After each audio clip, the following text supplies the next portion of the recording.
This is while we wait to go online.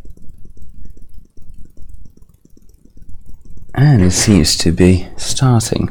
Right, so this is gonna be the best and the worst stream ever back, because we've actually got some unusually decent broadcasting gear. As you can hopefully hear, my audio isn't entirely destroyed as it usually is. We're actually capturing from a HDMI camera, and we can even PIP a webcam, so everything's working way better than it's supposed to. But to make up for that, I am entirely sick, and I'm chugging a very large beaker of tea to prevent myself from entirely croaking. I can see the chat's going online, which is good. So what we've got here today, I should also point out we are streaming this over 4G, because my ADSL is entirely crapped out, so we could be running into some considerable internet issues, in which case we're just gonna have to cancel, so keep that in mind. Right, so what we've got here is a Clas Ohlson PIR sensor LED strip. This cost about €12 at my local Clas Ohlson, and you can shove these full of AAA batteries and mount them on the wall, giving you a nice little automatic light strip. And to stress the point for those who are just joining, I'm sick, so don't expect any terribly high quality content tonight. My voice is about to give in entirely. So this should power on like so, and if we set this aside for a while, let's see, I think that should be the auto mode. I'll just throw that away, and it should turn off in a little while. It takes about 10 to 20 seconds or so. So I have actually yesterday reverse engineered this thing, and this is pretty much the complete schematic. So it's a very, very simple device. I've actually got one which I've already taken apart, which we can have a look at. Oh, there we go.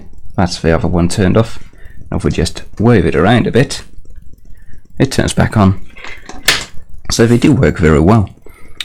And as you can see, the PCB in it is entirely tiny for the size of a box. It's pretty much just for batteries. And we've got a little PIR sensor. It's labelled, I think it's an AL412, and just the bare minimum of support components you can get away with. Now we do have two switches, which is a bit overkill, because you can set it to either auto or manual, and this is just the button for turning it off on and off manual. You don't get any instructions with it. I actually didn't figure that out until I reverse engineer the schematic. So let's just dig into that. Tea break. I can see people are accusing me of copying Big Clive, which is entirely what I'm doing. I've got no shame. So, except I've got a way inferior video monitoring solution. Right. So the way this thing works is it takes in the 6 volts out of battery terminals, and these components here, we've got a resistor, a capacitor. I'll just zoom that in a bit. Zip. Oh dear.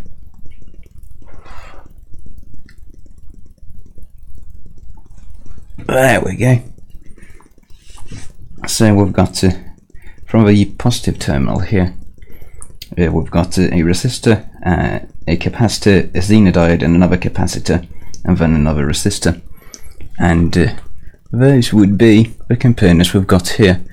So this is a 1K resistor, which is just taking the voltage straight from the 6 volts battery rail, putting it into the Zener diode, giving us a 3 volt power supply for the PIR sensor. And this PIR sensor is rather fancy. I've found a big datasheet. It's pretty much doing all the brainy stuff. It just requires a power supply and this one resistor to work.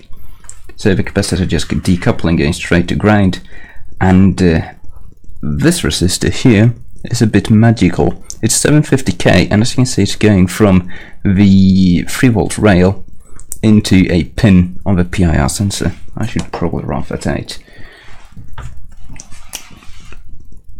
AL412 PIR. There we go. And this is the timing resistor. You get a formula in the datasheet for how to size this, but I think they've done a pretty decent job on this. It takes about 10-20 seconds for the thing to turn off, and they both seem to do, both my units seem to do it at pretty much the same interval, which isn't too bad at all. On the other side of the board, we've just got the 2 switches and 2 resistors and a MOSFET, which is for turning the LED strip on and off. And the switches really were a bit of a mystery to me at first, but let's see. This would be S1, and that's just going from a positive rail to one of the inputs on switch 2, which is this one. And so if you've got switch 2 in this setting, it's connected to the output of a PIR, which means that it's just going to turn the MOSFET on and power the LEDs when the PIR senses motion. But if you've got it in this setting, it just takes the input from the watt switch, and well, you get a manual control, so you can use this to turn it on and off. Worth noting is it doesn't cut the power to the actual PIR module, so you're still going to have a bit of idle power draw if you've got it in manual. I've also figured out a way in some weird configuration of this switches you can have it kind of doing both, but I've been very confused. But all in all, it's a rather well working circuit, and the LED strip you get is a bit of an oddball, since it is running off of T. Since it's running off of a 6 volt battery pack, you of course can't have a normal 12 volt LED strip. So what we've got instead is a 5 volt LED strip, which I really think is a bit weirdly built, because it is labelled 5 volts, but it's actually one LED and one 270 ohm resistor just across the rail. And I did the maths yesterday, and I think the 270 ohm resistor gives you a current of about 5 milliamps per LED, and I would wager you can run these quite a bit harder than that. So I figured we'd give that a go, which is why we've got our webcam picture set up with a crappy power supply, because I figured the current you get through the Zener regulator here at a 1K resistor, that's going to be able to handle pretty high voltages. In fact, the 3 volt Zener doesn't give out more than about 2.6 volts when you're when you're powering it off of the 6 volt AAA's. So fucking hell. So we really should be able to power this off of a 2 series lithium pack, giving us a bit more brightness. And I've of course got a whole bunch of 2 series lithium packs from the giant camera battery build. I figure we'd try and put a couple of these to use. So let's just fire off a power supply and see what we can do. So we'll covers to, well, 6 volts that is supposed to run off. There we go. Let's see how much power this one draws. Negative, positive, and we'll just manually power that. And it's drawing 300 milliamps, and the only draw pretty much is in the LEDs. There isn't going to be anything going to the PIR. I think they're rated for 60 microamps standby, which isn't too bad. But we've got 30 LEDs in the strip, so that's, you know, barely 10 milliamps per LED. So let's just crank the voltage up to, well, let's put a limit at 20 milliamps per LED, which would be about 600 milliamps, and let's see how high voltage we can get out of that.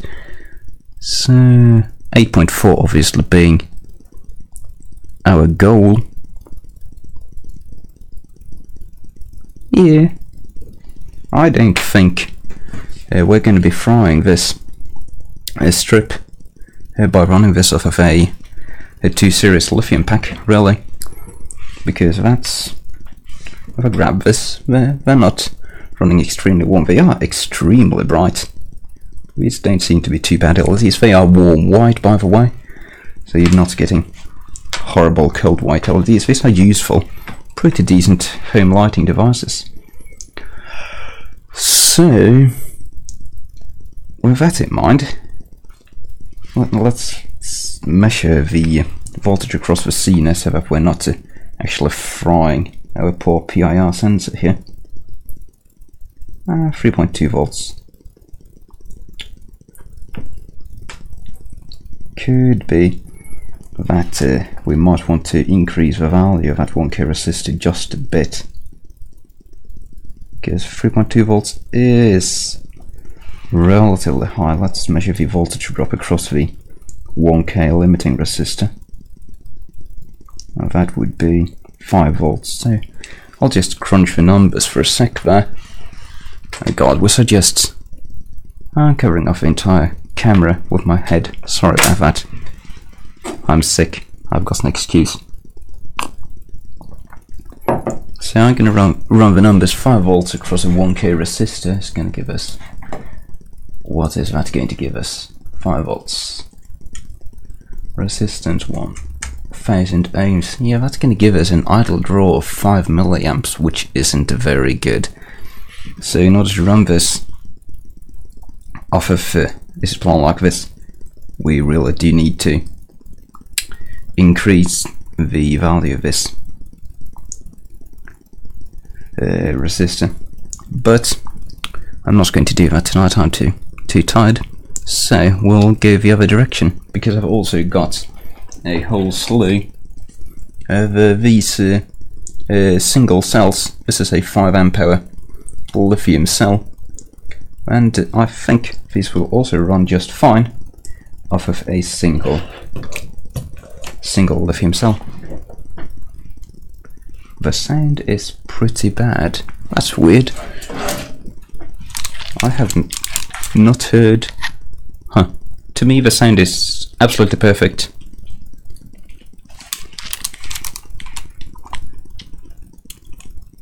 That is weird.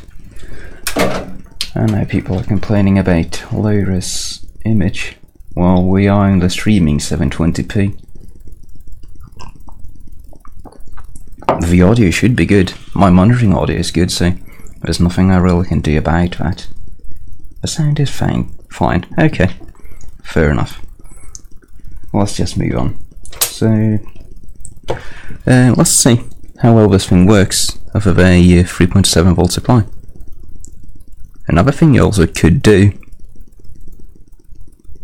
is run this off of a power bank by just soldering a USB connector over this. You could feed this 5 volts no problem. Let's just do 5 volts as you would get out of a power bank, and that's lighting up just fine, running at 240 milliamps. Not bad.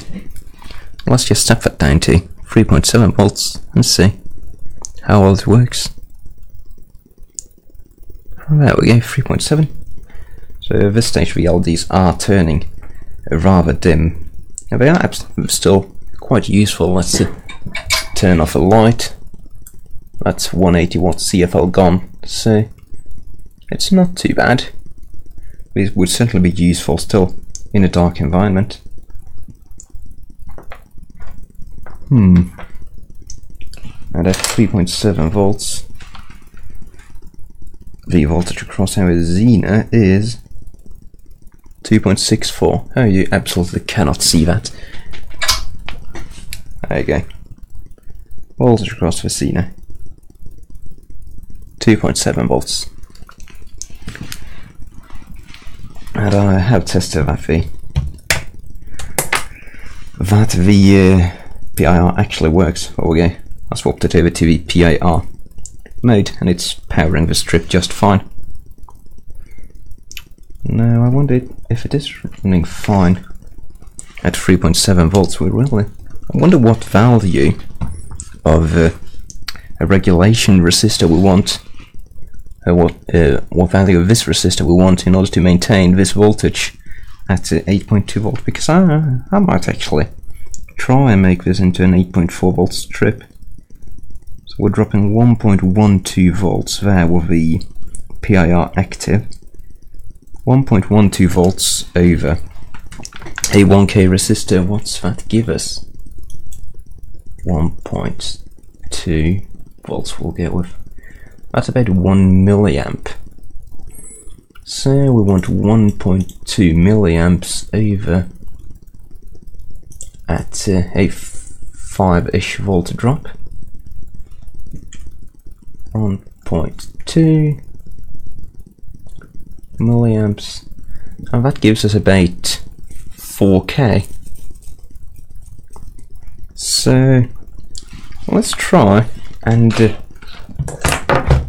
replace this resistor with a 4K and see how well this works with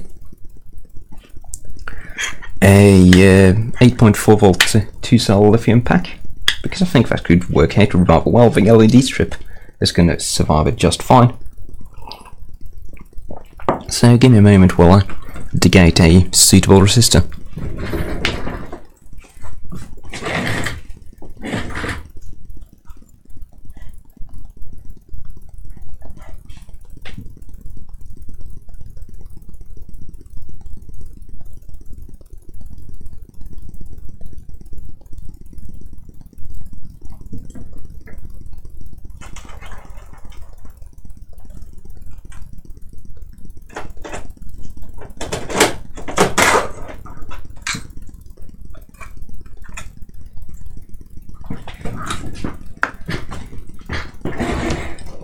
As this 5K6 or 560 ohms, I'm too lazy to think about it. Let's just measure it.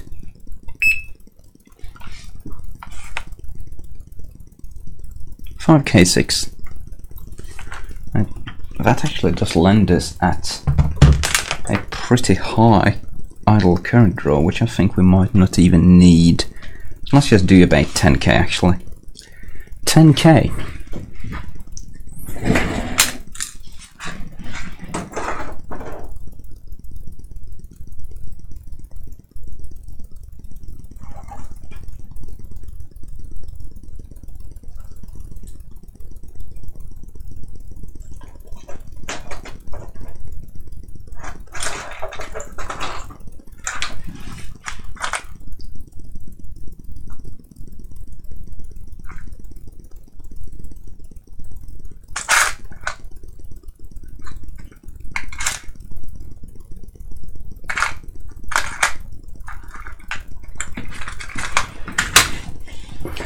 There should be a 10K resistor.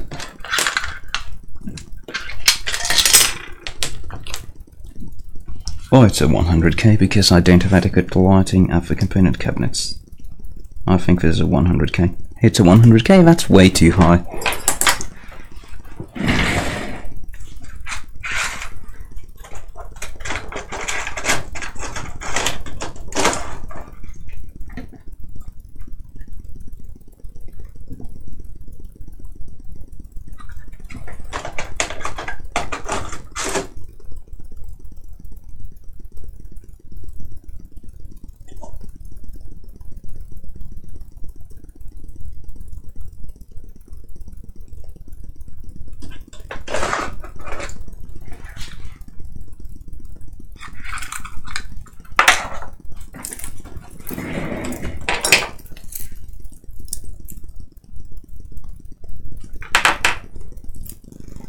There we go, HK2.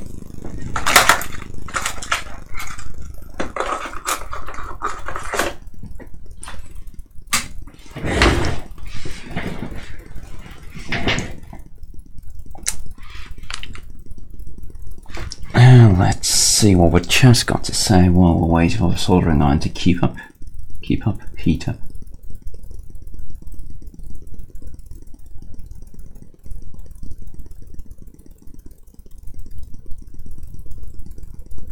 How many subs do you have? It's about 9,970 maybe.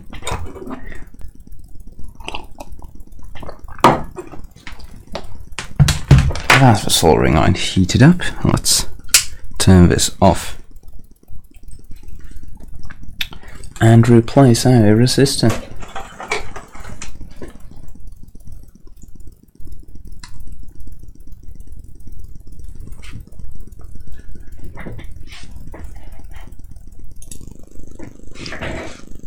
I'm afraid the exposure is going to be all messed up on this because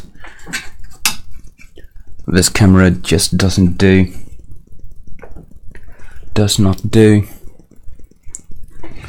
good exposure on white background, so that went well.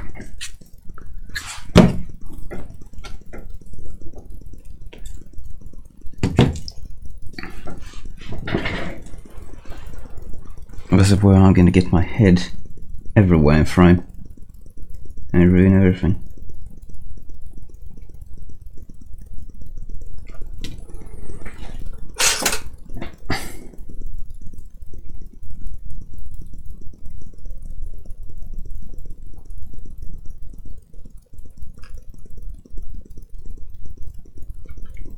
There we go. 1K resistor out of the way.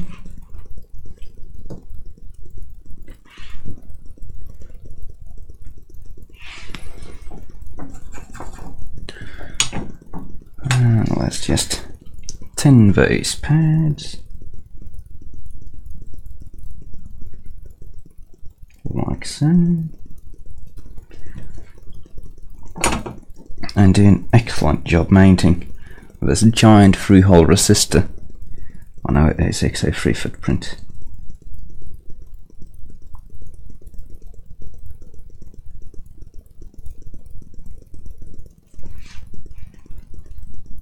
That'll work.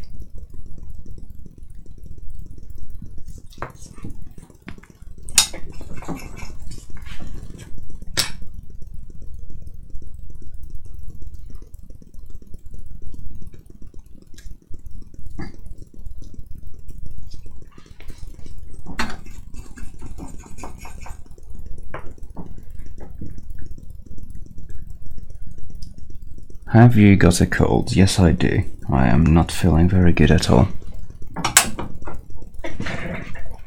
I'm just trying to distract myself from the pain within. Crawling in my skin. This cold, it will not leave.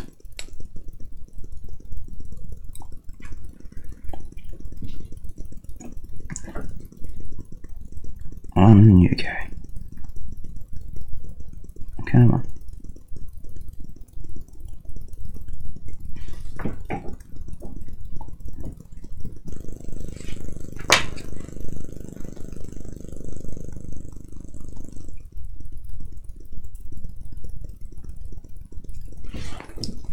That is a beautifully mounted resistor of a professional quality work.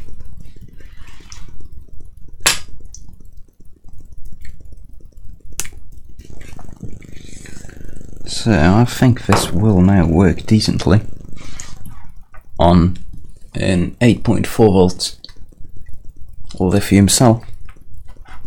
Let's give it a go.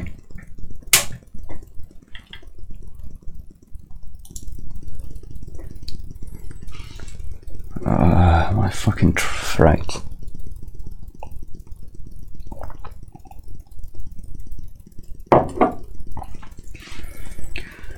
Right. positive. It's probably not going to work very well on 3.7 volts. What? Huh. Something weird's going on. These LEDs are absolutely flickering like mad. I think the PIR is just kind of constantly resetting.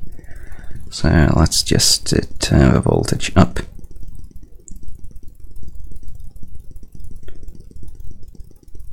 We want 8.2 volts. No, 8.4.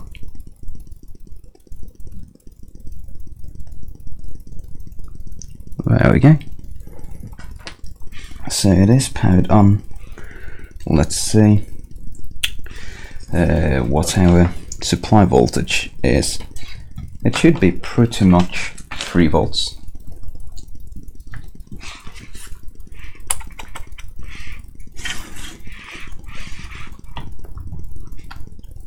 So the supply voltage, I'm probing just across the zenith there. And our supply voltage is 2.3. Okay. Well, that is rather low, but I'm just gonna turn this down to 6 volts, where the lithium cell is gonna cut out, and we'll see if the PIR module still works. So at 6 volts we've got 2.17 volts. That could be high enough for it to actually work. So let's just plant a piece of tape over the front of our PIR.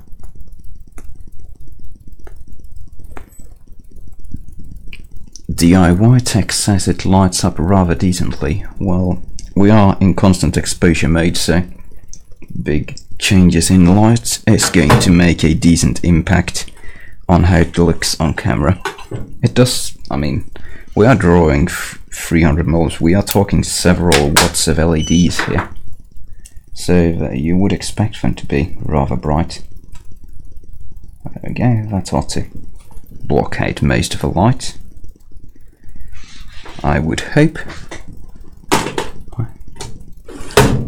So if this works, these LEDs should go out in a moment.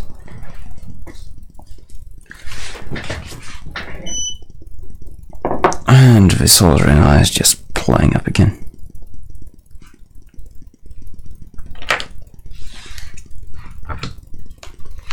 Please go out. If this works, I will be very, very happy.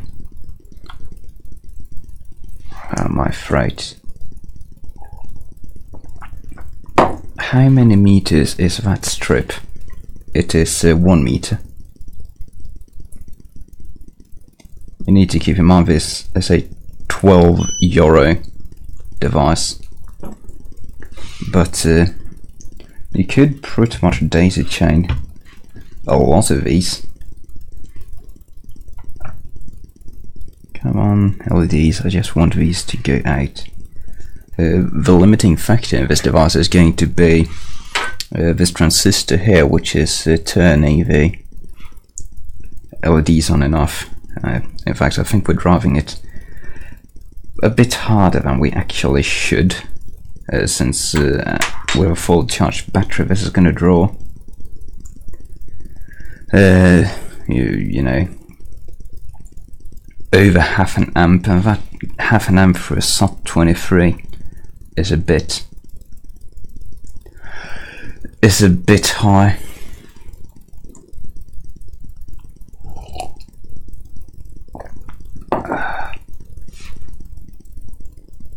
I don't think this is going to go off.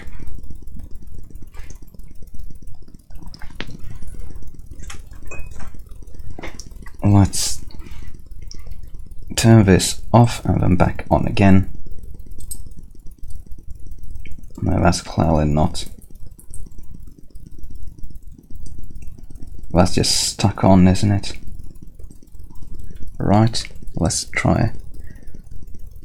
At 8.4 volts it should work, because then our supply voltage is high enough. or I think we might have actually shorted out our little switching transistor there. Place your bets. Have we shorted out our switching transistor, because this seems to be just powered on constantly as soon as you supply power. Let's do one final try. Oh no, perhaps not. It could be good. Let's see. As we shorted out.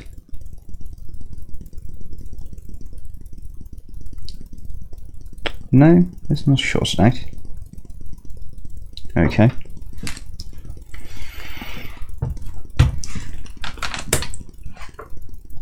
I hope we haven't ruined our PIR module.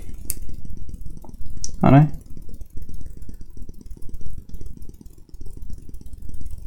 Why did it just turn on when I touched it? What's going on here? Let's just wrap it in. Perhaps this black tape doesn't blockade IR good enough. Let's just either use some felt to just wrap it. That should blockade IR a bit better. But it still just powers on. No, it paid off. Okay, perhaps this is working after all. So if we... yeah, that could be working. Let's put a bandpass filter cap on and wrap it again and power cycle it. It should not turn on right away.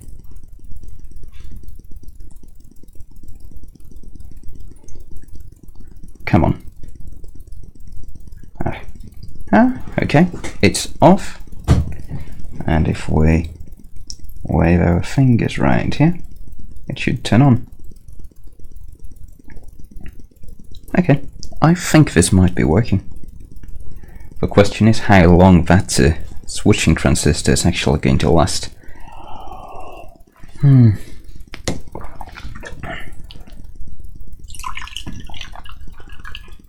Time for the giant beaker of tea.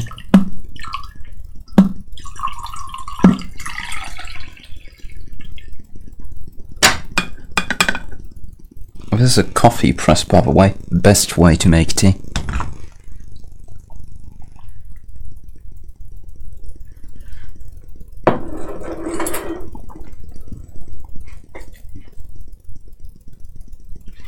I would like for this thing to turn off. We're just waiting for it to turn off, really.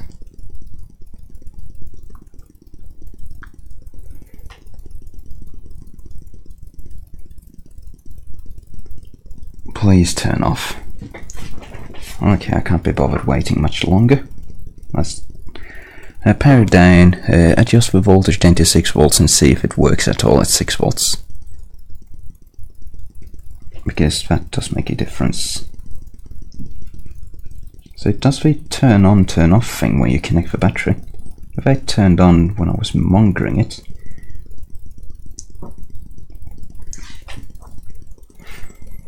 the delay is so long on this that it really doesn't make for good entertainment. It just takes so long for it to turn off again. But I do think it is working, since if we power cycle it, wait a sec, turn it on. Right, so now it's off. So wave the magic hands around and it turns on. Power it off, power it on.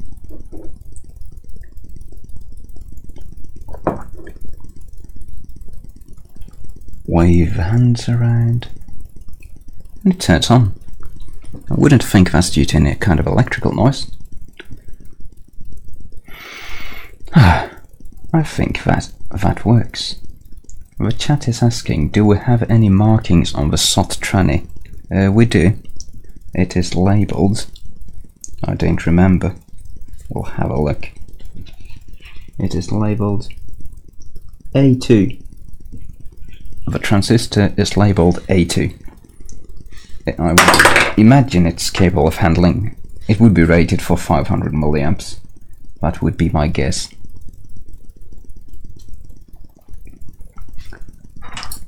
Right, so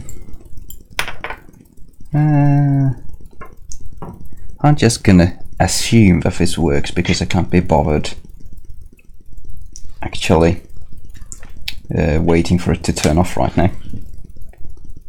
Since it's doing some kind of switching, it'll be good enough for a test. So,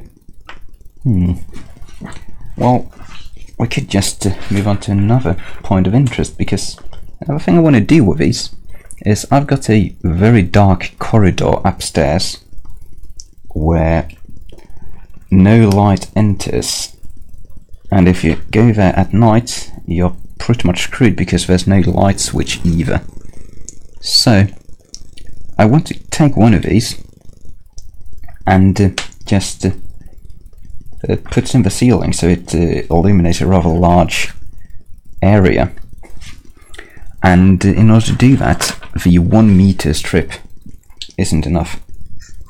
Let's not drain my batteries. I need to make this strip quite a bit longer.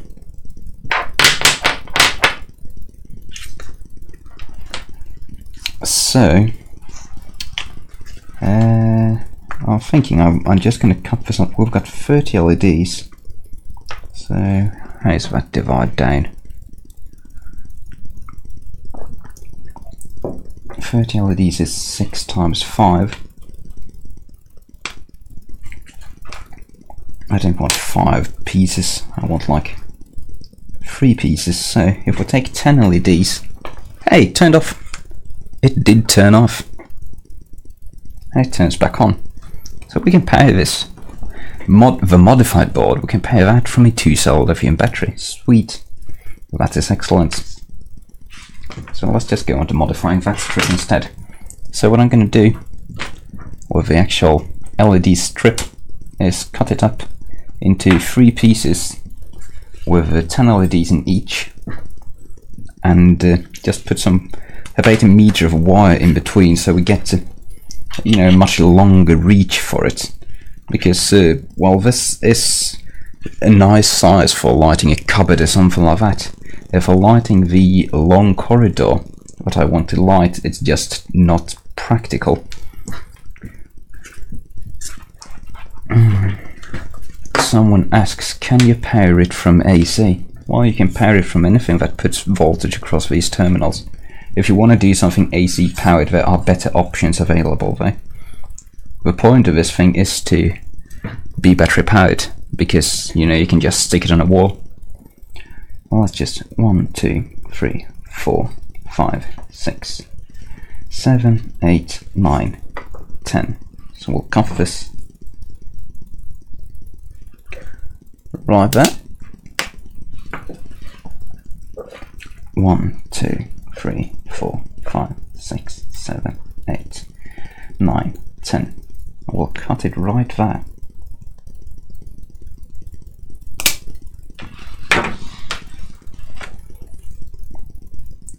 And I'm just going to have to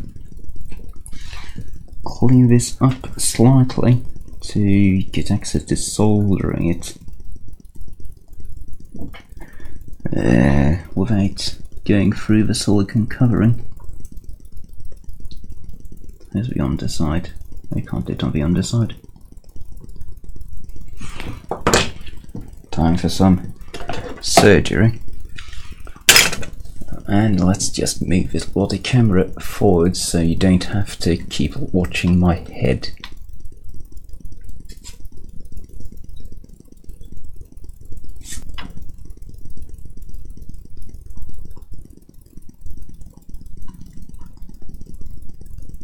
There you go. That's better. Now I can actually do something without covering all your vision. So let's just scrape this off. That feels like a bad idea.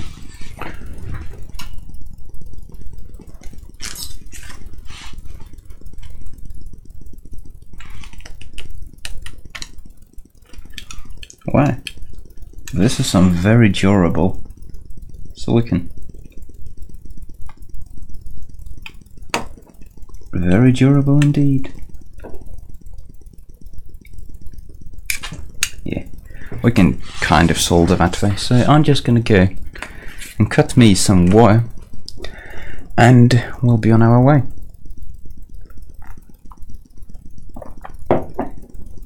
Back in a sec.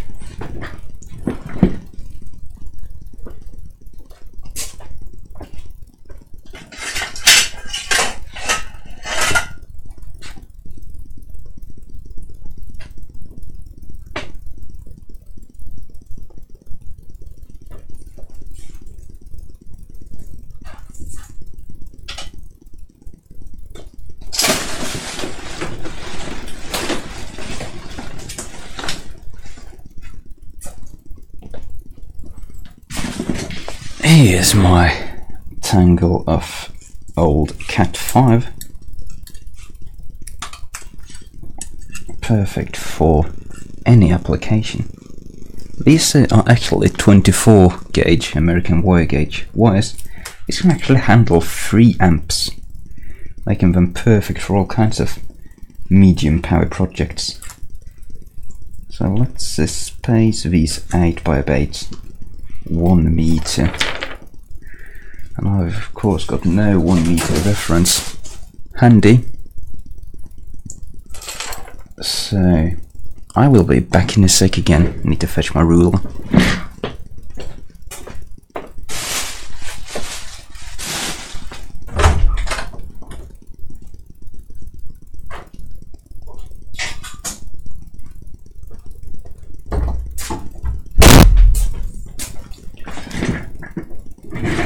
A ruler. We'll do 1/2 meter.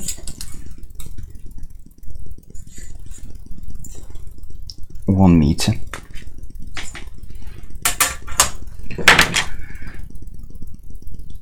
Snip that, and now we've got a meter reference. So we probably just want 1 other. And I think this is going to be about 1 meter without even cutting it. Nope, I'm wrong. We will cut this there. There we go.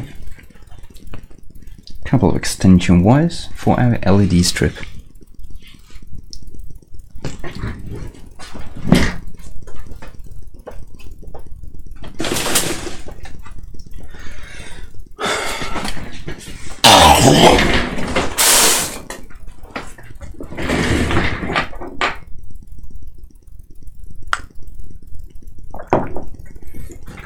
So now we'll just have to solder these onto our strip and we'll pretty much be done.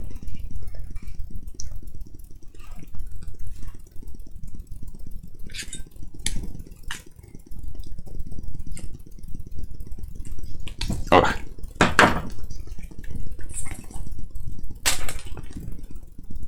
When I'm working with these, I always use the coloured wire for the positive and the white wire for the negative, because Cat 5 is just such an excellent general purpose bodge wire. I just cannot overstate the importance, or rather the flexibility, because you can just get old broken Cat 5 wires. Companies throw them out when the locks break. So get a 25 meter one and just rip it apart, use the inner wires, and you're gonna just be sticking them in everything.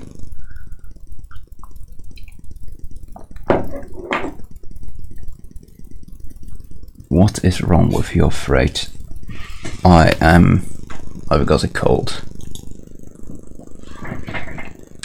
I have got a cold. Actually, I even had to skip work today because I just don't feel safe driving a car. Then I had to go to the shop and get some food, and I regret doing that because I probably ran over at least 5 pedestrians doing that. I'm one of those people who just get entirely incapacitated if I get a cold. I'm just... I can barely function. Right, so we're gonna have to try and tin these wires. I'm not sure how well this is. How does this silicon respond to soldering? And it melts. This is gonna turn pretty ugly, I think. This is going to turn pretty ugly. I need to strip this back a bit more.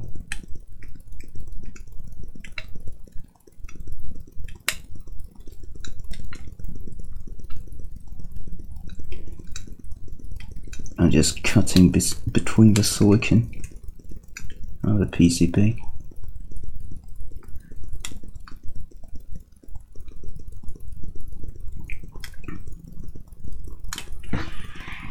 Yeah, this is just going to be absolutely horrible no matter what. So I think I'm just going to kind of wedge these wires in underneath the silicon and then just float solder onto them until it adheres. We'll see how well that works.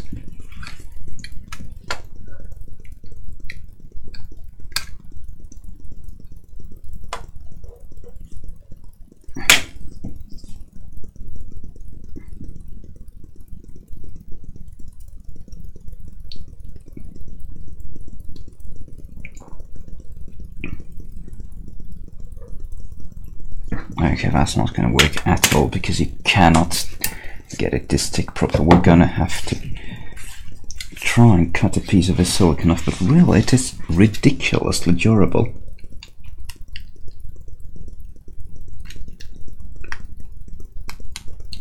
God.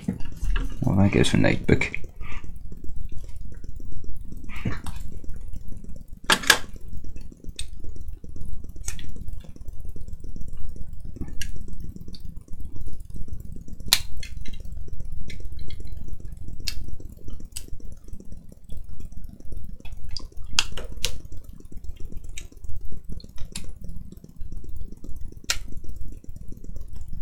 Oh, fuck's sake.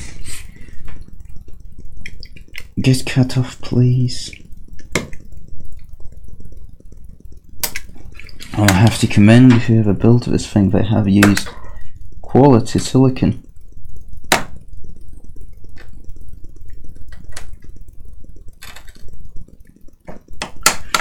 These strips could probably be pretty useful in wet environments, like toilets, bathrooms, stuff like that, where you don't really want to deal with high voltage.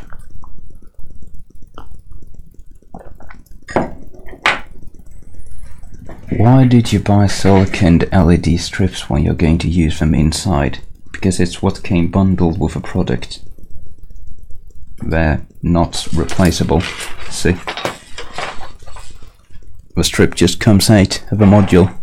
It's pre-connected. I just bought these because they seemed like a decent product for the price.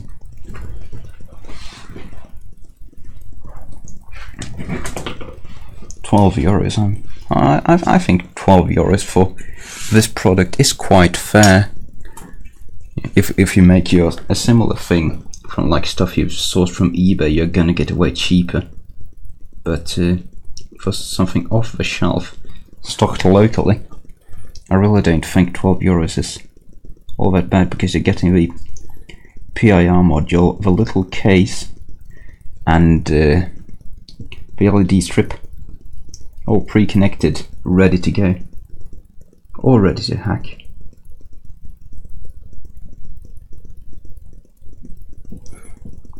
That's one lead. Here comes another lead. There you go.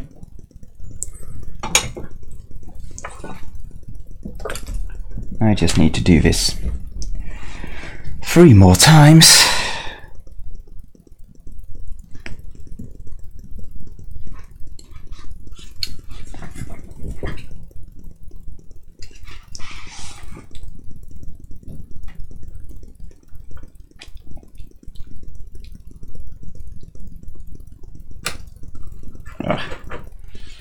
hard at work destroying my new workbench. But what's a workbench without a few cuts and bruises? Nothing, I say. Nothing. Go.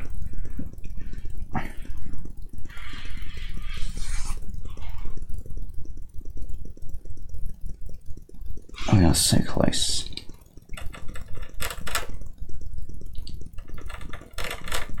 Come on. Off you come.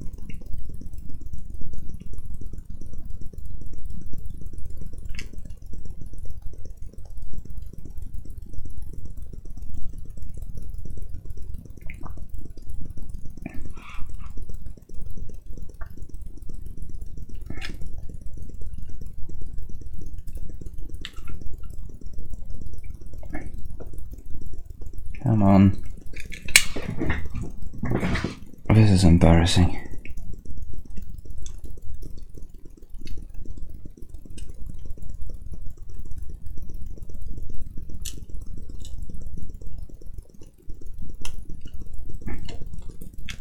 There we go. Finally.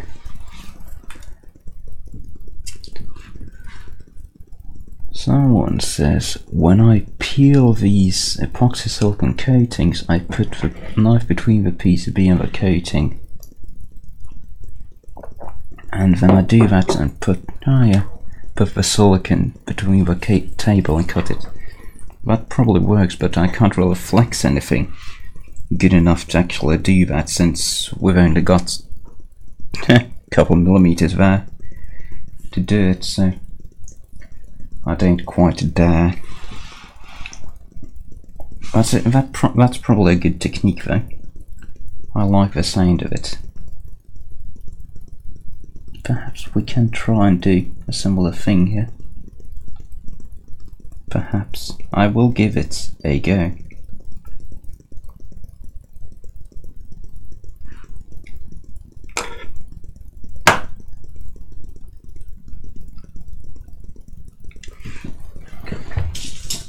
Oh, let's just not cut straight against the nice new table surface this time.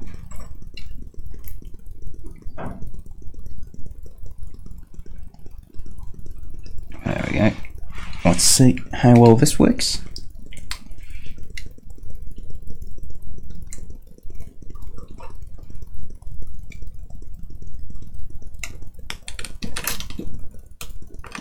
It works excellent. That is a good technique for peeling these.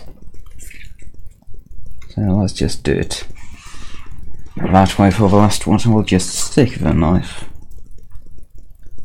in between the PCB and the silicone. Silicone. Ooh.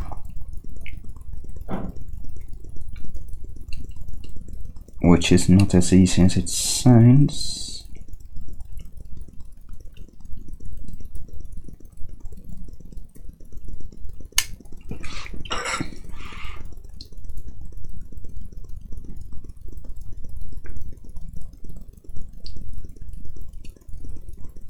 Come on. There we go. It's knifed, and I'll just flip it over and destroy it. Die.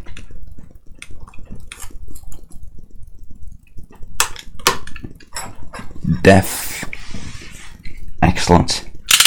That's all the cutting we need to do. Thank you for the tip, TBBW. It was very useful indeed.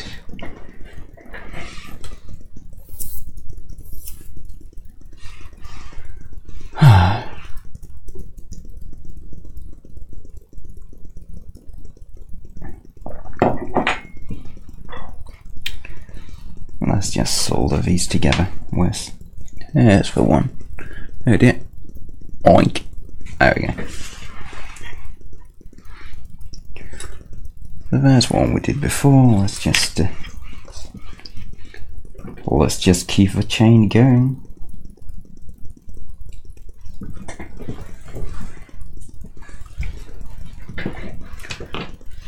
I'm going to regret having done this stream. My throat is just...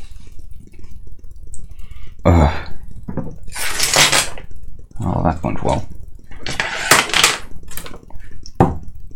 You go there. You go there.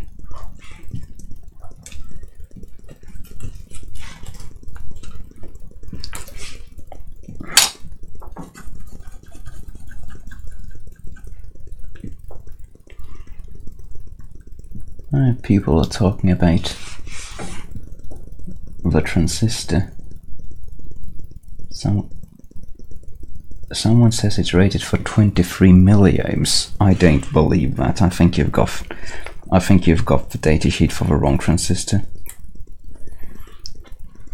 23 milliohms in some time the SOT23 package is no. Well, that's just way too high end. I would expect like maybe 500 milliohms, something like that.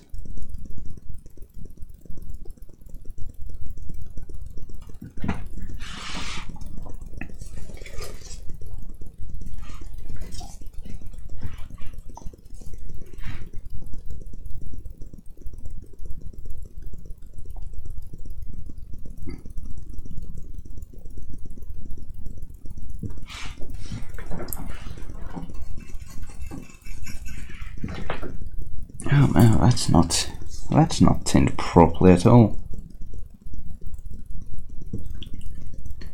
Doesn't seem it wants to get tinned properly. Oh well. You go there. Come on. Positive.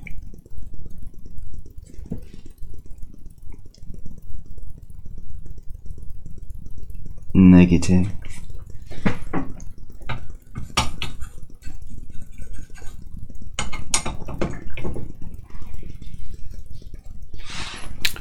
And we're on the home stretch. Last wire.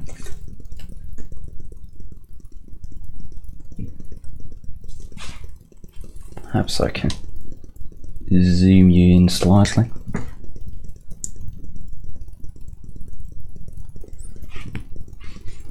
I wonder for how long this HDMI capture setup is going to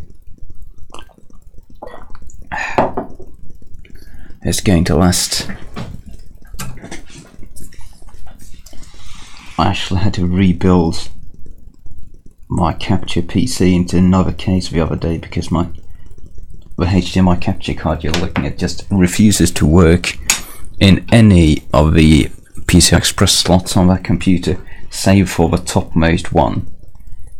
It just doesn't. It just causes a blue screen in all the others.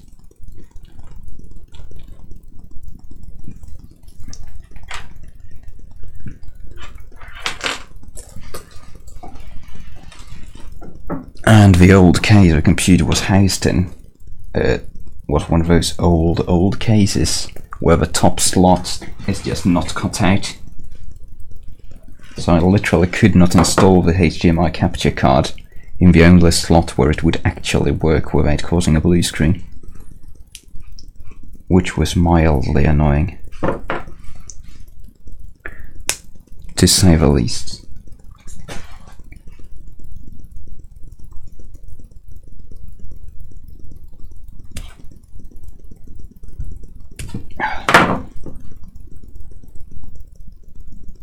Snippety snip.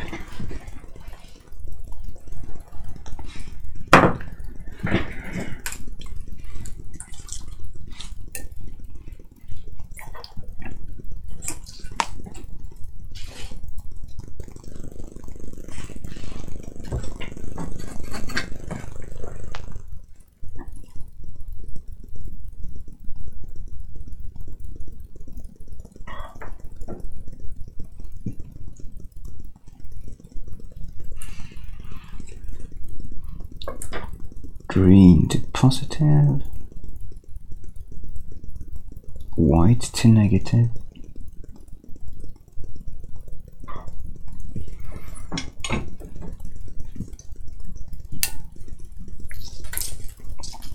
And there's the final joint. There's the last bit of strip, which you just stripped in one end.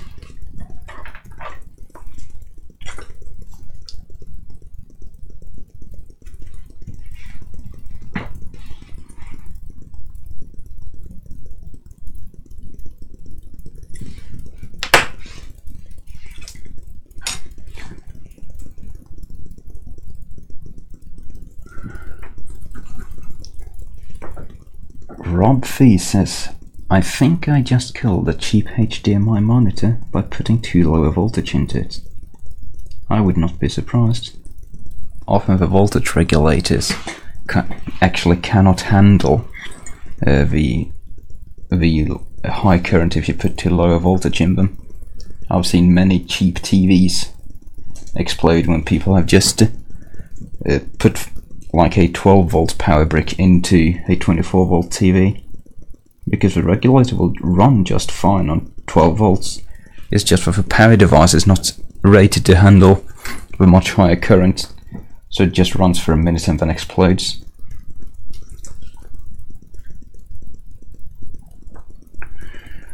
Someone asked if I put flux or alcohol on the pads, and it was flux, just to make it flow a bit better.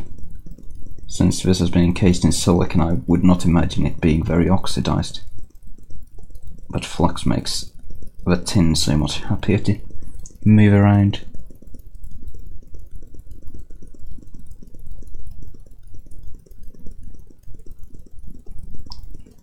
There we go. So this should now be a 3 meter LED strip with some holes.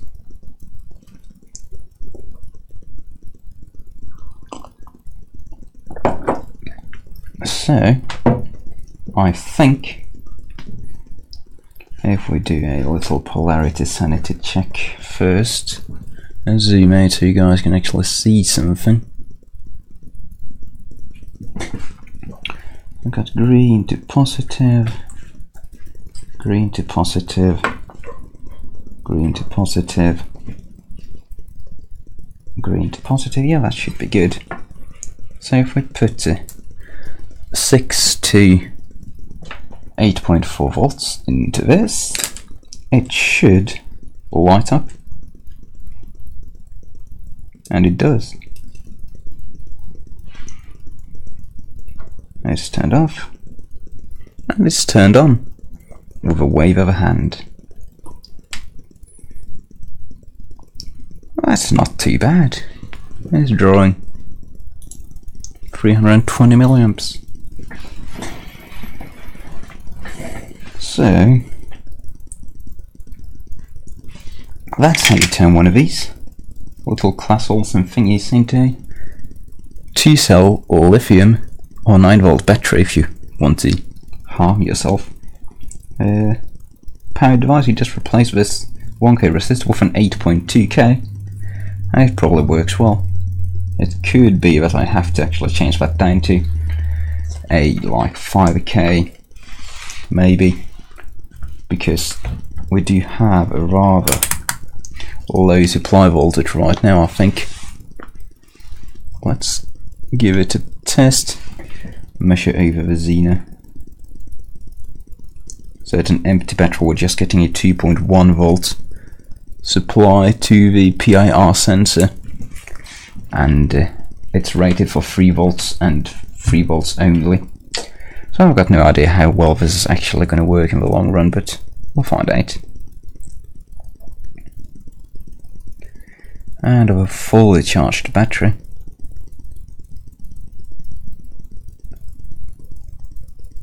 It's drawing 550 milliamps. These LEDs are plenty bright.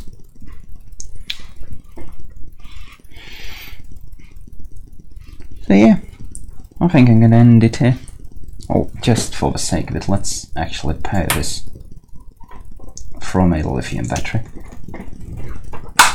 because I've got one handy.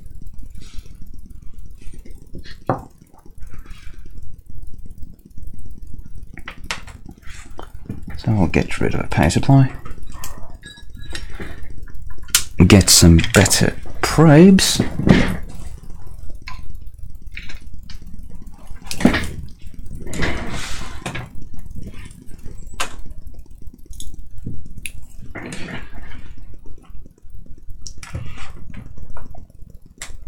These are fridge door magnets, by the way, which I use to just keep the poles away from each other. Very, very efficient, effective. So, negative to negative, positive to positive, and it lights up. It dies, and I'll wave my hand around, and it lights up. I think that might work quite well. However, I am wondering what the idle power consumption is actually going to be, so we'll measure that.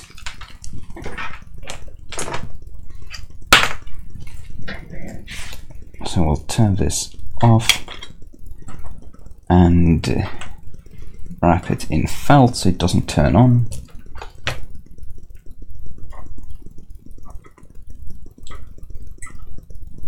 Or we can just flick the switch actually. There we go. Let's wire the meter up and measure the idle power consumption.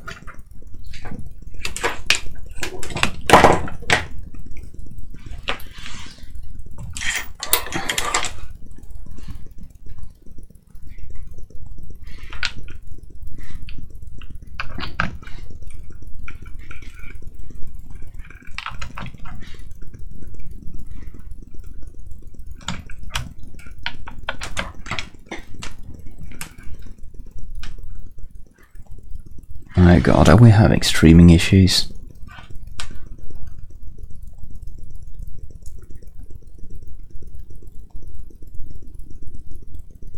I'm having issues on my monitor computer. I'm just going to kind of assume that that's just fantasy because I've got internet connection issues at the moment. So here's to hoping it actually works.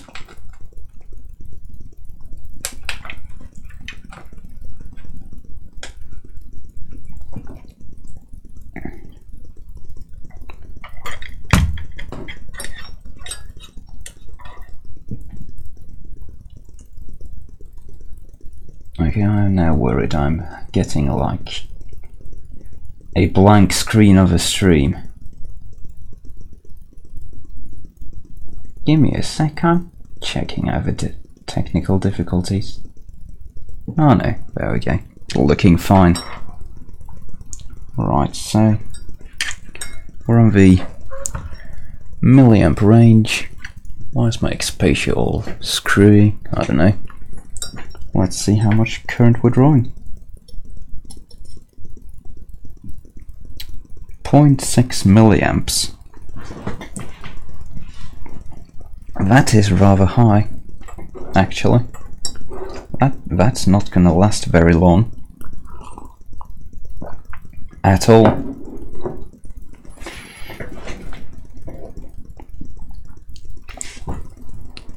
And if we're talking this is a 3 amp hour battery despite what it says on the front, so we're drawing, let's just call it 0.7 milliamps. Oh, that's gonna, oh, okay, it's gonna last for months, but still that is way high, but you really cannot get it much better without using a more sophisticated power supply, because yeah, the power supply on this is just a resistor and a Zener diode, so it's much more optimized for low voltage operation.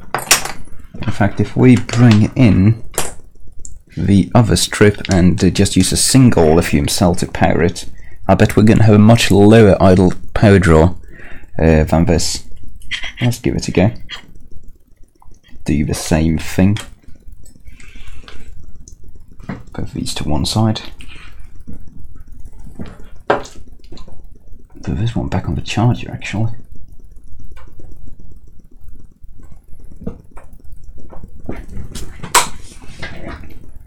So, where's my single lithium cell? Where's my single lithium cell?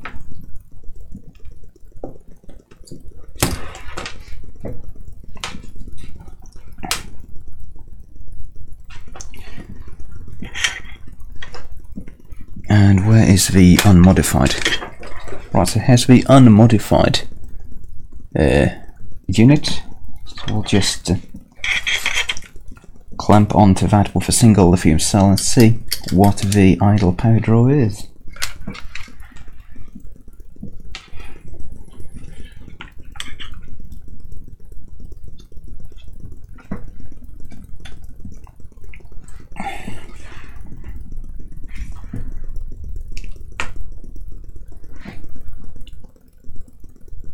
Oh wow! That was a much higher power draw. This was drawing 1. Wow! It's drawing 1.4 milliamps sitting idle. Now that's at 3.7 volts. That's no good. No good at all. Because that means, you know, if you've got AAA batteries in there, they're going to be like 1 ampere. That gives you a standby time of less than 1,000 hours. Even if you never light this in its original configuration, you're going to be changing batteries several times a year. Wow. That's not good at all. This is actually a pretty terrible product in its original configuration. Very bad. Oh, my throat.